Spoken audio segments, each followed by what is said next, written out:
અને વાત કરીએ દાહોદમાં થયેલા કૌભાંડની મનરેગા યોજના અંતર્ગત થયેલા કૌભાંડના કેસમાં રાજ્યના પંચાયત રાજ મંત્રી બચુભાઈ ખાબડના બંને પુત્રો એટલે કે બળવંત ખાબડ અને કિરણ ખાબડ પોલીસ કસ્ટડીમાં છે।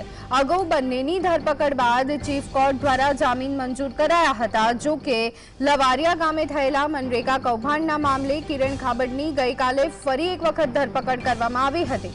દાહોદ જિલ્લા ગ્રામ વિકાસ એજન્સી દ્વારા ભાણપુર ખાતે મનરેગા યોજનામાં 33 લાખ રૂપિયાના કૌભાંડના આરોપમાં ગુનો નોંધાયો, જેમાં મંત્રીના મોટા પુત્ર બળવંત ખાબડની પોલીસે ધરપકડ કરી।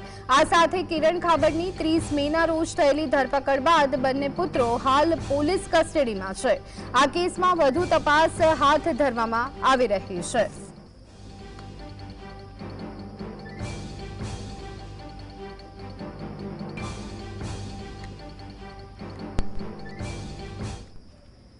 તો આજ અંગે વધુ વિગત મેળવી લઈએ। સંવાદદાતા ભૂપેન્દ્ર અમારી સાથે જોડાઈ ગયા છે।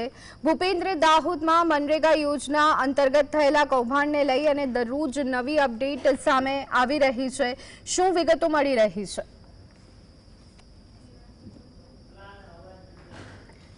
ભૂપેન્દ્ર, આપ સુધી અમારો અવાજ પહોંચી રહ્યો છે? ફરી એકવાર સંપર્ક કરવાનો પ્રયત્ન કરીશું, પરંતુ દાહોદમાં મનરેગા યોજના અંતર્ગત થયેલા કૌભાંડના કેસમાં રાજ્યના પંચાયત રાજ મંત્રી બચુ ખાબડના બંને પુત્રો એટલે કે બળવંત ખાબડ અને કિરણ ખાબડ પોલીસ કસ્ટડીમાં છે। આ જે કૌભાંડ છે તેના ઘેરા પ્રત્યાઘાત પડી રહ્યા છે। વિપક્ષ દ્વારા પણ સતત વિરોધ કરવામાં આવી રહ્યો છે, તેને લઈ સવાલો ઉઠાવવામાં આવી રહ્યા છે। અગાઉ બંનેની ધરપકડ બાદ ચીફ કોર્ટ દ્વારા જામીન મંજૂર કરાયા હતા। જો કે લવારિયા ગામે થયેલા મનરેગા કૌભાંડના મામલે કિરણ ખાબડની ગઈકાલે ફરી એક વખત ધરપકડ કરવામાં આવી, ત્યારે વધુ એક વખત આજે આખો મુદ્દો છે તે ચર્ચામાં જોવા મળી રહ્યું છે।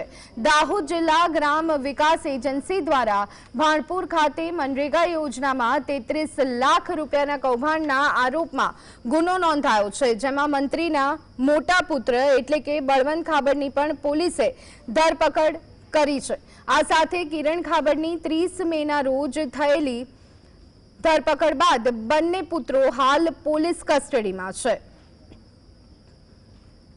આ કેસમાં વધુ તપાસ અત્યારે હાલ હાથ ધરવામાં આવી રહી છે, તપાસ ચાલી રહી છે, પરંતુ જે રીતે મનરેગા કૌભાંડને લઈ અને એક પછી એક વિગતો સામે આવી રહી છે, ત્યારે તેને લઈ અને તપાસનું ધમધમાટ જે છે તે તેજ જોવા મળી રહ્યું છે।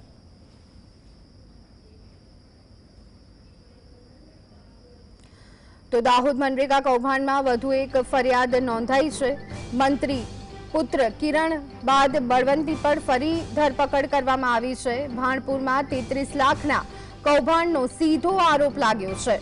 તો દાહોદ જિલ્લામાં મહાત્મા ગાંધી રાષ્ટ્રીય ગ્રામીણ રોજગાર ગેરંટી યોજના એટલે કે મનરેગા હેઠળ કથિત કૌભાંડે રાજ્યના રાજકીય અને સામાજિક વર્તુળોમાં ખળભળાટ મચાવી દીધો છે।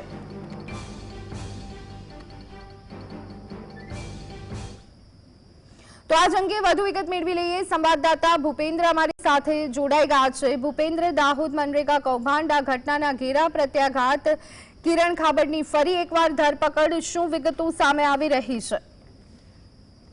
જી, આપને જણાવી દઉં કે દાહોદનો બહુ ચર્ચિત મનરેગા કૌભાંડ જે છે એની અંદર પોલીસ તપાસ પછી એક ફરિયાદો થવા લાગી છે અને એક પછી એક પરતો પણ ખુલવા લાગી છે। જો એની જો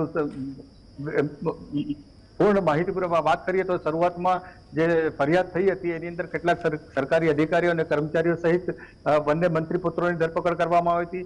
ત્યારબાદ તેમના રિમાન્ડ મેળવી બંનેને જ્યુડિશિયલ કસ્ટડીમાં મોકલી દેવામાં આવ્યા હતા અને એના પછી 50,000ના બોન્ડ પર બંનેની જામીન થઈ ગઈ હતી।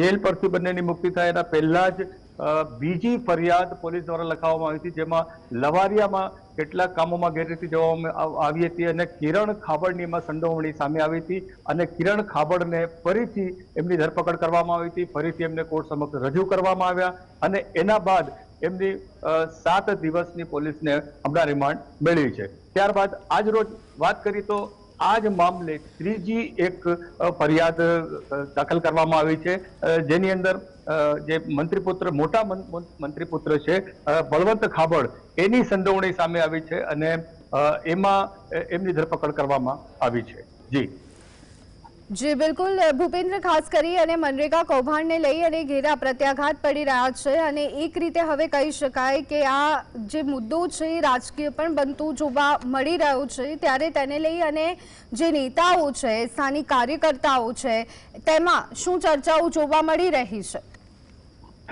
જે ચોક્કસપણે કહી શકાય કે આ જે દોર ચાલી રહ્યો છે, એક પછી એક ફરિયાદોનો દોર ચાલી રહ્યો છે, ધરપકડ અને જામીનનો જે દોર ચાલી રહ્યો છે, એનાથી કેટલાક રાજનીતિક જે છે ગરમાવા પામી છે અને કેટલાક પ્રશ્નો ચોક્કસપણે ઉઠવા પામે છે અને ટોક ઓફ ધ ટાઉન આ વિષય જે છે એ બન્યો છે.